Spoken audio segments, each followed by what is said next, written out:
Hi y'all, doing a quick video. I'm planning on making some soup. I'm planning on using 2 quarts of stock, some potatoes that I canned, some pork chops that I did with the bone in it, so I'm going to end up having to take everything off of the bone. I have some pinto beans here, and I'm going to do some, this is a 2-pound bag of green beans. I'm going to use 1 pound of it.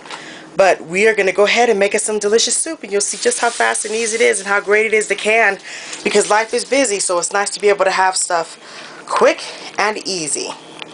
Okay, so I'm going to go ahead and open it all up, and I'll let you see it, me test it out. This is a good way always before you, ooh, see, very sturdy. Always make sure you try to open it up to make sure the seal's not broken. Ooh, clumsy today. Okay, so they're done, so let me open them up for you. Okay, I'm going to go ahead and open them all up, and you can go ahead and hear the when I open it up.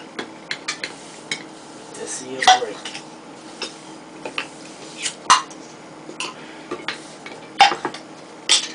See, Tasha, it's staining bad. Hold on, honey. It little by little, it'll come. Make sure you give everything a good smell. Make sure everything's okay. Smells good. Here's the pork chops. Smells very good. And here's the potatoes. Smells like good potatoes. And here's the broths. And this is all broth that I actually made. And for my broth, I put no salt in it. I season the broth when I make it.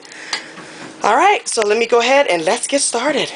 Okay, now I'm getting the pork chops, and I'm not sure. One thing for sure, when you're cooking or you're canning, now you can see there's some white stuff in it. I'm kind of jumping around, sorry about that. The white stuff in here is actually fat. You could use this as grease. It's grease. I'm going to put that aside. But when you're about to start cooking whatever it is that you made, make sure you always label your jars. And what I mean by that is, 1, so you'll know what it is that you're cooking, and 2, so that you can know what items you put salt in so you don't over salt everything. For example, my broths have no salt in it. On the lids it said no salt. The potatoes are the only thing that have salt in it. And then my beans did not have, I don't put salt in my beans. And then in the pork chops, I didn't salt it either. So I can be able to get an idea of just how much I want to use. Now for this one, I did it with bone in. So I'm going to get all the bones out. Here's a bone. Go ahead and get the bones out of it. And I used a wide mouth jar, which is really nice. I'm so glad they have these. Let me see. This is some fat here. I'm going to go ahead and just take that out.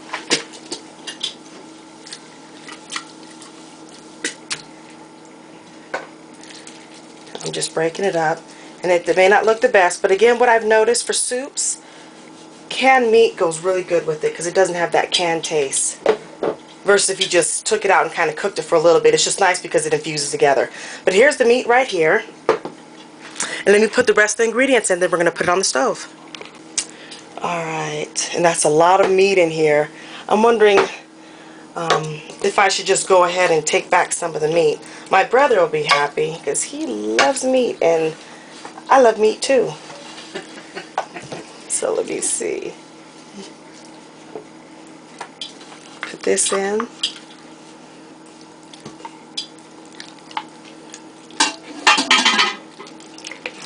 So when I wash it again, it's going to be good. I'll be quite happy. Oh, thank you, ma'am. And these are my potatoes here. I'm going to go ahead and wash these out because I don't want the starch that's in it. So I'm going to rinse these off real quick and just put the potatoes in. So I'll be right back. Alright, so I've washed off the potatoes. Here they are here. And I'm going to go ahead and dump them in. And this was about a quart of it. And I'm just mixing it up. And I'm going to end up making it creamy. You could leave it just as stock. What I mean by just stock is you don't have to put any flour in it. But my family, we kind of like it where it's creamy. So I just kind of squish the bag here. I've cut it just so I can see where the half starts. Let me zoom out real quick. Okay, so I'm holding it. That's where it's at, and it's already open. So then I figure out where the half of it is. And I'm going to go ahead and pour it in now. So I'm going to pour in half of the beans. And you can put in as much or as less as you want. As I always say, you're cooking it, so it's at your discretion. So I'm going to pour in, this is basically 4 cups of broth. For every quart, it's 4 cups. So I'm just stirring it. And then instead of putting in the other whole quart, because I plan on making it a little thicker, what I'm going to go ahead and do is just put half of it in. There. I put a little more than half, but that's fine. So I'm going to go ahead and I'm just going to let it cook. For like 10 minutes, I'm going to let it cook. And I have it in a pressure cooker. If you're doing it in another pot, you can just let it cook for 10 minutes or so. I'm going to let it go for, let me see. Let me just wing it. Let me see how it goes, and then I'll let you guys know what I did. So I'm going to go ahead and put this on the stove, and I'm going to heat it up, and then I'm going to go ahead and let it cook for, I think I'm going to let it cook for 6 minutes at pressure, which means that you would probably want to let it cook on your stove for like 20 minutes. So just put it on your stove and let it cook if you're not cooking it in a canner. Let it cook for around 20 minutes. I'm going to let it cook for 6 minutes in my pressure cooker. If you have a pressure cooker, you can do the same thing. Follow your directions on how to bring it to pressure and when to start it. Okay, so I'm going to do it for 6 minutes, let it heat up, and that's basically so I can cook these green beans. And then after that, then I'm going to thicken it up. And we'll get started. So let me go ahead and put it on the stove and bring it to pressure. I haven't brought it to pressure yet, but what I have in here is 1 tablespoon of onion powder and 1 teaspoon of garlic powder. So I'm going to go ahead and put this in real quick and mix it up. And we'll be back and I'll let you know what happens next.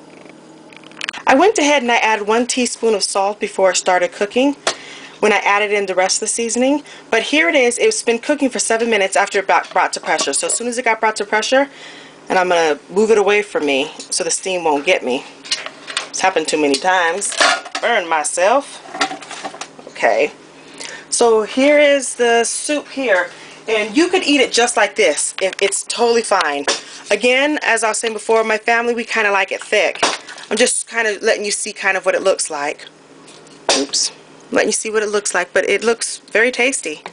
And it took 7 minutes in my pressure cooker. After bringing it to pressure, I cooked it 7 minutes. And again, if you're cooking in a regular pot, you can go ahead and let it cook for 20 minutes. Just let it cook. Go ahead and put the lid on it and check on it. Let it cook for 20 minutes. And it'll look basically the same. So that's how it looks liquidy. Again, I'm going to make it thick, so I already have a concoction together that I'm going to let you in on so you can see it. So you can see it thicken up my soup.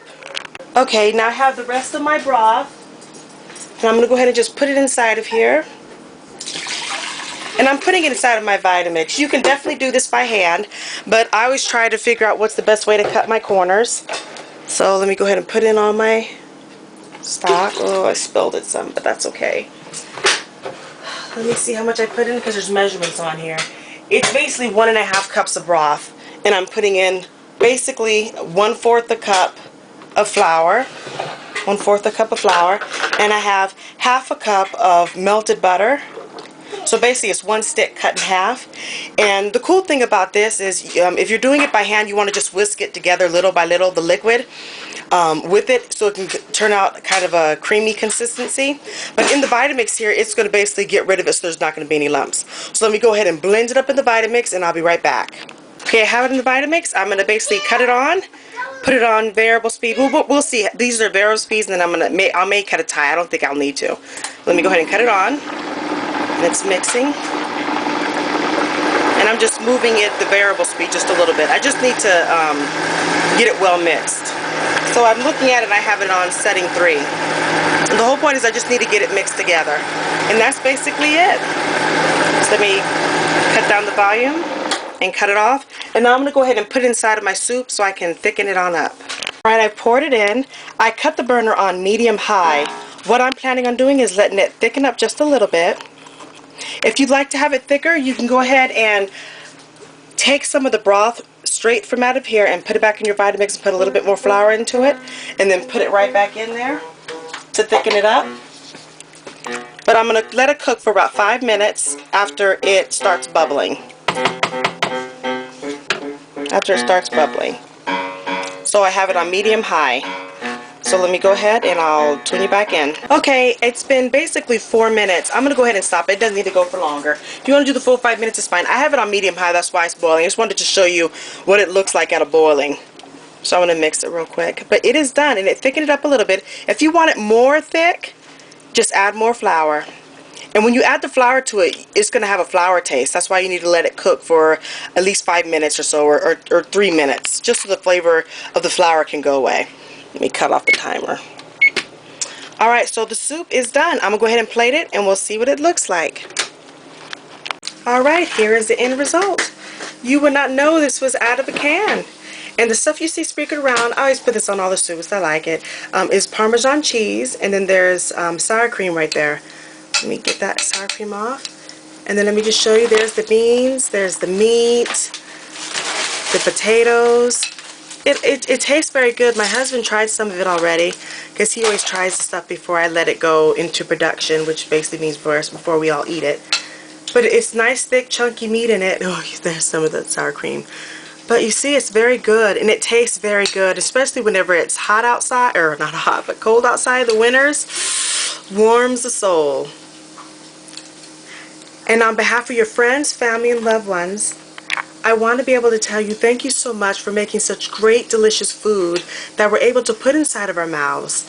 We really, really appreciate it, and thank you so much for using your time to do this for us. Take care, thanks, and God bless.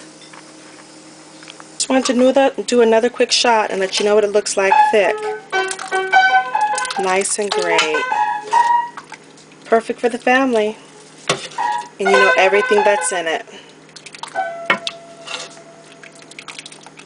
Quick, easy, and homemade. Beautiful.